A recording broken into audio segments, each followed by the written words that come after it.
Bonsoir. Ce soir, c'est Mamie qui raconte.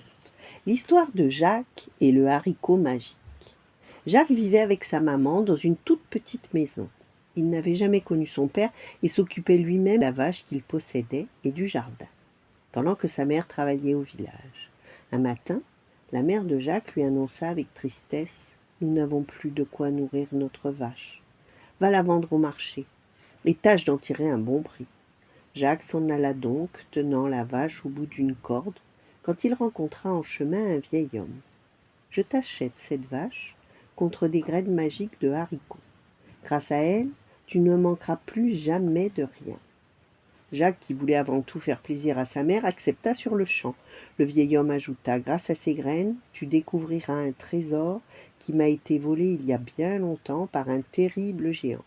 Si tu parviens à le récupérer, il sera à toi. » Jacques rentra chez lui le cœur léger, mais quand sa mère comprit qu'il avait vendu leur vache contre quelques graines de haricots, elle envoya Jacques se coucher et de rage elle jeta les graines par la fenêtre. Le lendemain matin, lorsque le garçon se réveilla, il s'étonna de ne voir que peu de lumière entrer dans sa chambre alors qu'il faisait grand jour. Écarquillant les yeux, il constata avec stupeur qu'une plante géante avait poussé pendant la nuit. C'était un énorme plant de haricots. Jacques ouvrit la fenêtre et regarda en l'air. Il ne voyait même pas le sommet du plant. Il escalada le rebord de la fenêtre et grimpa sur la tige.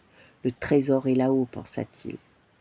Lorsqu'il arriva sur une étendue de nuages, il descendit et choisit une direction au hasard, à la recherche de nourriture. Il marcha longtemps avant de trouver une maison. Il frappa et une jeune femme se présenta à lui. « J'ai soif, j'ai faim, je suis épuisé, lui dit-il.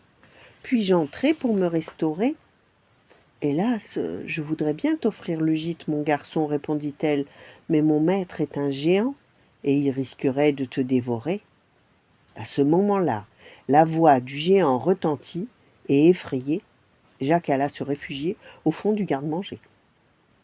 Le géant, alléché par l'odeur, était descendu et cherchait partout. Il déclara « Ça sent la serre fraîche ici. Tu as fait entrer quelqu'un ?» La servante le fit asseoir vite à table pour le distraire, et quand il eut avalé plusieurs victuailles, elle lui demanda de lui apporter ses sacs d'or qu'il aimait tant compter. Puis il s'endormit et se mit à ronfler bruyamment. Jacques en profita pour se glisser hors de sa cachette, et s'étant avancé sur la pointe des pieds, il saisit les sacs d'or et les chargea sur ses épaules. Alors qu'il était sur le seuil de la maison, il fit tinter des pièces en cognant les sacs, et le géant se réveilla. En sursaut, il se leva d'un bond. Mais il était fort maladroit, et alors qu'il s'emmêlait les pieds dans les tapis, Jacques eut le temps de rejoindre le haut du haricot et de se laisser glisser jusqu'en bas. Le géant, lui, était si lourd que lorsqu'il agrippa la tige du haricot, le fit ployer du côté de la mer et, entraîné par son poids, le plongea dans l'océan où il se noya. Sa mère accueillit Jacques avec des cris de joie et ils vécurent heureux, sans plus jamais se soucier du lendemain.